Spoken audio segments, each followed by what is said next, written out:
Salut la gang! Aujourd'hui, je vous invite à un petit pèlerinage nostalgique. On va retourner sur les lieux de mon enfance. Donc, on se trouve aujourd'hui devant le 339 rue des Faisans. C'est là que j'ai grandi, c'est là que j'ai été élevé. Ça fait 30 ans que je ne suis pas revenu ici. Juste pour vous donner une idée, là, vous voyez le petit arbre qui est juste en avant de la cour. Donc, si tu veux zoomer sur le grand arbre,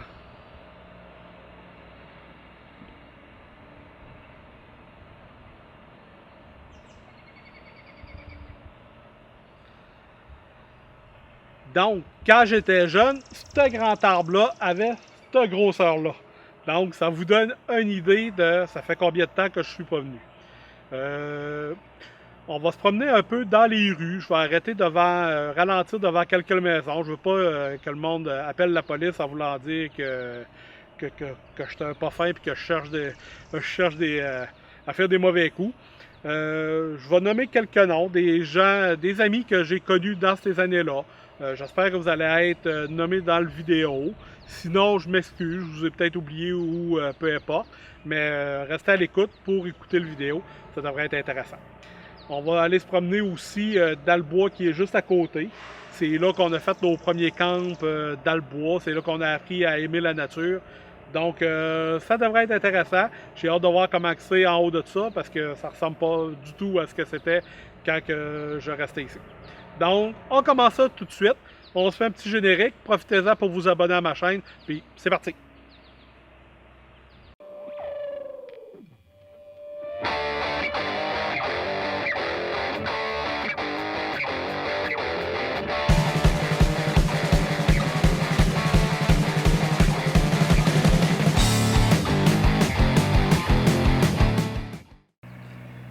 La rue des Faisans, ça ressemble à ça. Prenez 3-4 enfants par maison, mettez ça dans le milieu de la rue, ça crie, ça hurle, ça a bien du fun, ça joue à taille barbecue. C'était la rue v'là une trentaine d'années. V'là une trentaine d'années aussi, les policiers avaient l'habitude d'appeler la rue des faisans mâles. Donc, il se passait rarement une journée sans que les policiers viennent virer ici. Une journée, ils étaient parqués dans ma cour, venaient voir mon père. L'autre journée, c'était dans la cour d'un autre. L'autre journée, c'était dans la cour d'un autre. Mettons qu'on était pas mal des malcommodes. Donc, ça ressemblait à ça, mais avec beaucoup plus d'enfants qui jouaient dans la rue.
Voilà 30 ans, c'est ici qu'on glissait avec Stéphane Bernier, les Collins, les Brissons. On avait vraiment beaucoup de plaisir dans cette côte-là.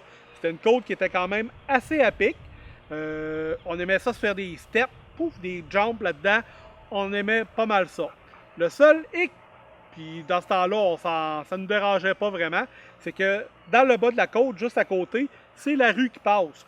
Donc, parfois, on n'était pas capable de stopper à temps. On se retrouvait dans la rue ou on se retrouvait dans le stationnement juste à côté. Il y avait des autos de stationner. C'était pas rare qu'on soit obligé d'aller aider nos chums à sortir dans le des autos qui étaient stationnées là parce qu'ils rentraient trop vite puis ils étaient rentrés jusque-là en dessous du char. Il fallait les tirer par les bras. C'était quand même assez incroyable. Quand on était jeune, là, les arbres, il n'y en avait pas autant que ça. C'était toutes des épinettes à peu près à cette hauteur-là. À ce temps, c'est rendu comme une forêt. Quand même assez impressionnant de voir ça. Donc, c'est notre point d'accès pour la forêt. Puis, je vous emmène avec moi.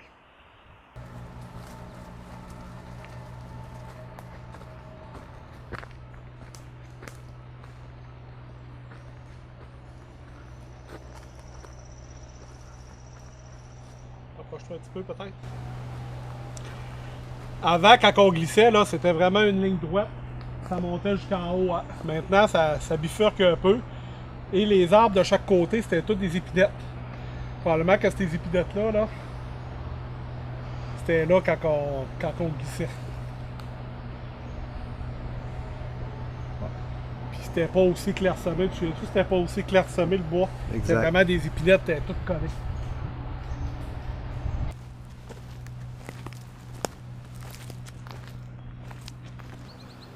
Donc, on est rendu en haut de la côte.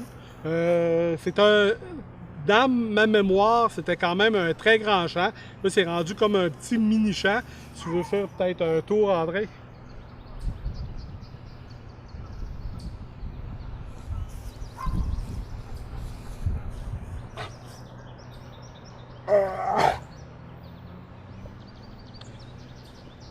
Donc, c'est un petit mini-champ. J'ai une anecdote spéciale concernant ce champ-là.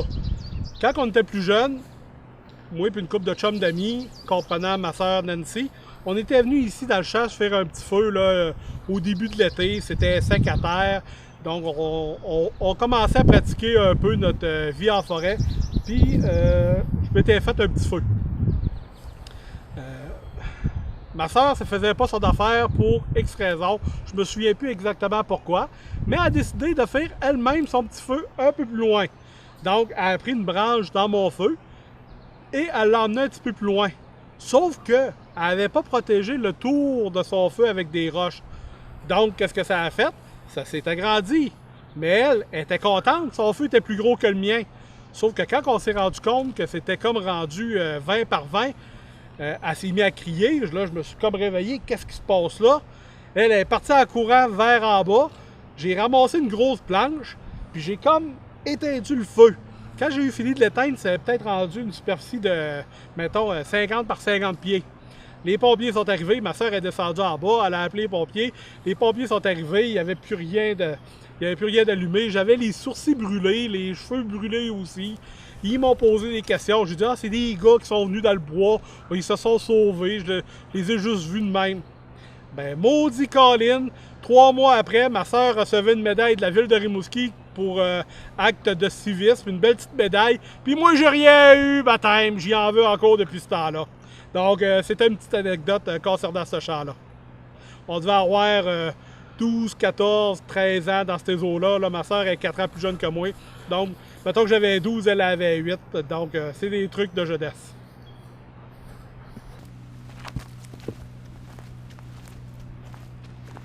Donc, un autre endroit nostalgique pour moi, on est encore sur le dessus de la côte, proche de la jonction des trois pistes où on glissait.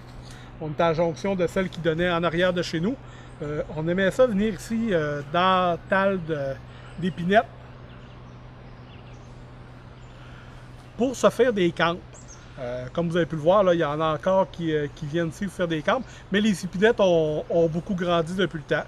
Donc, quand j'étais jeune, les épinettes, je devais être grand de même, les épinettes peut-être étaient grands comme ça. Puis maintenant, là, c'est rendu que ça... Ouais, si tu veux, ouais, excellent, c'est parfait ça.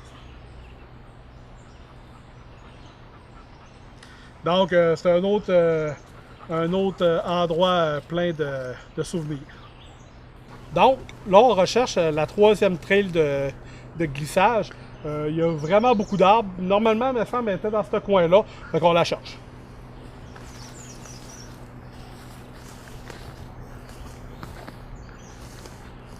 Là, André, je pense qu'elle passe là, mec. Ça a l'air comme... il y a comme une sorte de...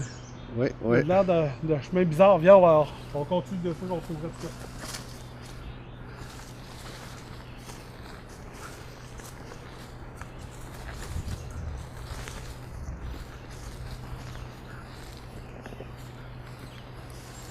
Ah oui! Attention. Ouais, prête-moi là.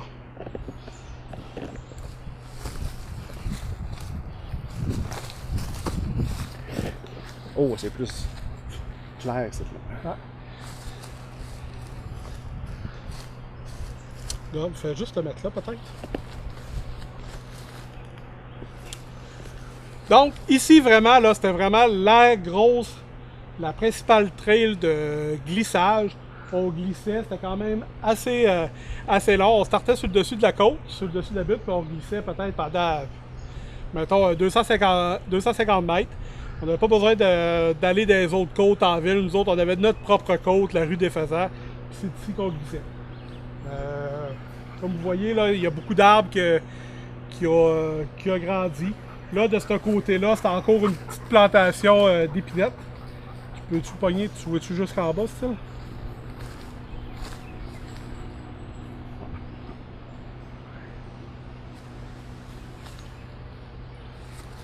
Ça, c'était vraiment une plantation d'épinettes. Puis je me demande, André, on est monté par là tantôt. Fait que, tu sais, juste cet en haut, c'était là, les trois trails se regroupaient là. Ouais.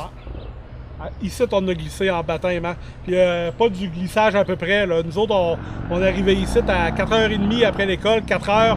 On ne ressortait pas d'ici avant 7h. Là, nos mères nous appelaient « Viens t'en manger! » On avait les pieds gelés, puis c'était incroyable. Christophe, de beaux souvenirs. Là, on descend ça, André. On essaie d'aller trouver de petites trails qui s'en allaient de l'autre côté.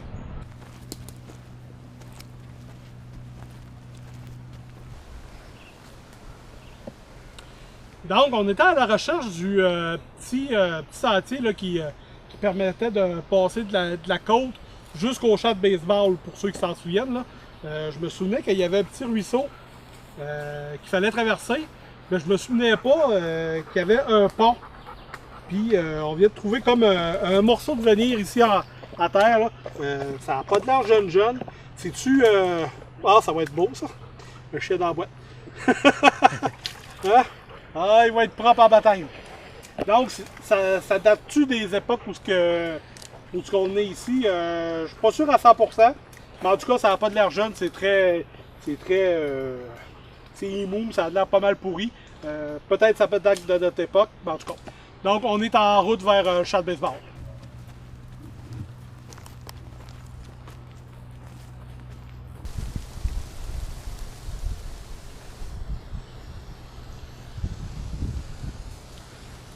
Donc, ici, c'était le début de notre champ de baseball par là-bas. Comme vous voyez, il y a poussé une forêt à la place. Je vois quand même un petit éclairci de l'autre côté. Là, on va traverser, on va aller voir de quoi ça avait l'air. Mais c'était notre champ de baseball où on se ramassait peut-être 7-8 contre 7-8. On se faisait deux équipes de baseball. Il y avait une mythe pour deux personnes parce que c'était un coin où on n'avait pas beaucoup de sous. Donc, c'est pas tous les jeunes qui avaient des mythes, mais on se les prêtait. Il y avait beaucoup d'entraide à ce propos-là.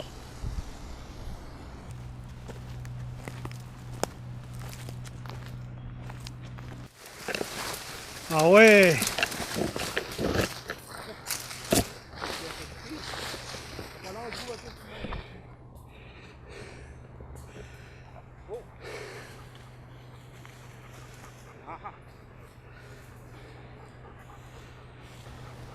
Donc, on est rendu dans ce qui nous semble être le terrain de baseball. Je Je me tiens à peu près où ce qu'on avait installé le marbre avant. L'indication que j'ai pour ça et qui est encore là, c'est l'arbre à cormier qui est juste là.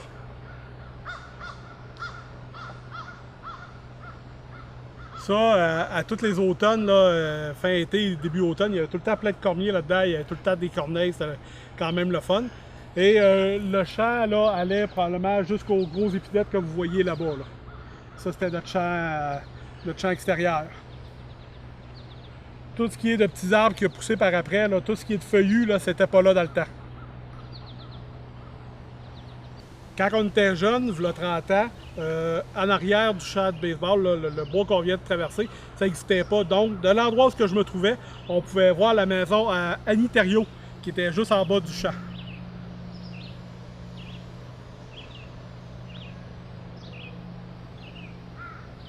Quand même spécial que ça aille tout pousser et qu'on ne voit plus grand-chose.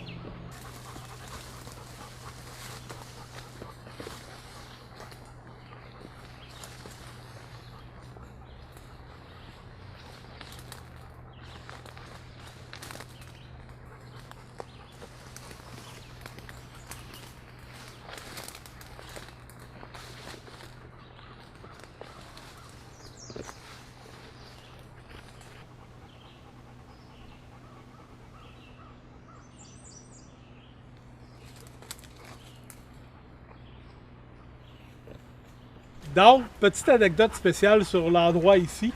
Quand on était plus jeune, moi et mon ami André, on venait ici et on pensait avoir apprivoisé un rouge-gorge. T'en souviens-tu? Oui, oui, oui. Fait qu'il y avait un rouge-gorge, c'était au printemps, qui se promenait ici. Puis quand on venait ici, il passait à côté de nous autres, il nous jasait ça. Pouit, pouit, pouit, pouit, pouit. Ça arrêtait pas. On l'avait même enregistré sur des cassettes audio. Je me souviens, c'était des cassettes de Kmart dans le temps. Des cassettes orange. On l'avait enregistré. Il nous parle, il nous parle. J'ai trouvé ça à un moment donné, ces cassettes-là, mais je suis plus capable de les retrouver. Dans ce temps-là, nous autres, on pensait vraiment que le rouge-gorge nous parlait. Mais avec le temps, on a réalisé qu'il ne nous parlait pas, le rouge-gorge. Il devait avoir son nid pas loin, puis il essayait juste de nous chasser de l'endroit. La seule pourquoi il passait proche de nous autres de même, c'était pour essayer de nous faire peur. Mais dans notre tête d'enfant, on pensait que le rouge-gorge nous parlait puis qu'il nous comprenait. Oh, des beaux souvenirs. Là, ici, quand on était plus jeune, c'était pas pensable de pouvoir passer d'un côté à l'autre de la forêt parce qu'il y avait trop de petits branchages et de petits arbustes. Mais avec le temps, les épinettes ont grossi et les petits arbres sont morts. Donc maintenant, c'est vaste. Mais dans le temps, on ne pouvait pas vraiment passer. Puis on s'est rendu compte là, qu'il y a beaucoup de cochonneries là, beaucoup de déchets. Il y a une carcasse d'auto là-bas. On va aller vérifier ça. Puis il y a d'autres déchets là, par en bas. Qui sont là depuis quand même plusieurs années. Je me demande même si c'était pas là quand on était jeune, mais qu'on n'avait jamais vu à cause des branchages.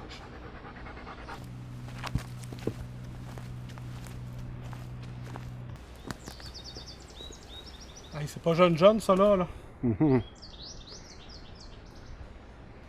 André, je sais pas si tu peux pogner les ailes là, qui sont là. C'est des ailes bombées rondes. En plus, on a comme la boîte. Ça devait être comme une camionnette. Attention là.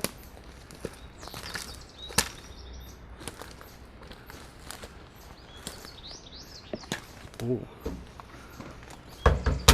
Ancien pick-up. Là, la Switch. La Switch sortait baptême.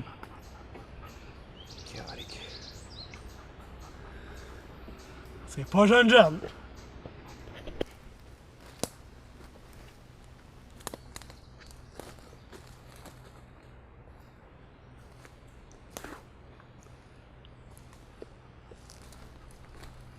Ça, l'autre bord, ça ressemble à notre ancienne trail qu'on avait pour se rendre jusque là-bas. Là. Je sais pas si ça va être visible sur la caméra, là, mais ça ressemble à une sorte de trail. Là.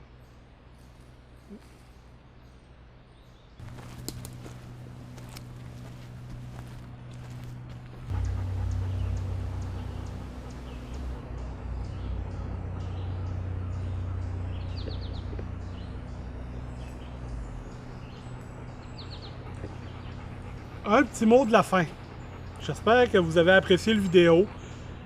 Si vous avez été élevé dans ce coin-ci avec moi, je pense à Stéphane Bernier, Marie-Claude Pelletier, les Saint-Laurent, les Brissons, les Blanchettes, les Asselin, les Collins, mon chum André qui est là. L'autre famille, comment ils s'appelaient les familles? Rouleau. Les Rouleaux, mais juste en arrière. Les Collins, Juste en arrière des Collins. Oh, je me rappelle plus. Les trois sœurs. Ah, tu me l'as dit tantôt, les trois sœurs. Oh, les plantes. Les plantes. Donc, si vous êtes une de ces personnes-là, n'hésitez pas, envoyez-moi un petit message. Éric Rioux, qui était juste en face de chez nous, je vais te taguer sur la vidéo. Donc, c'était ça. Un petit après-midi de nostalgie. J'espère que vous avez apprécié. Moi, ça a fait remonter toutes sortes de souvenirs de mon enfance dans mon cœur. C'est quelque chose de spécial. Je suis très content d'être venu le faire. Je suis content d'avoir filmé. Je suis content de vous avoir apporté avec moi. Donc, sur ça, je vous dis bye bye, à la prochaine. Puis, restez à l'écoute pour d'autres vidéos. Continuez à filmer avec.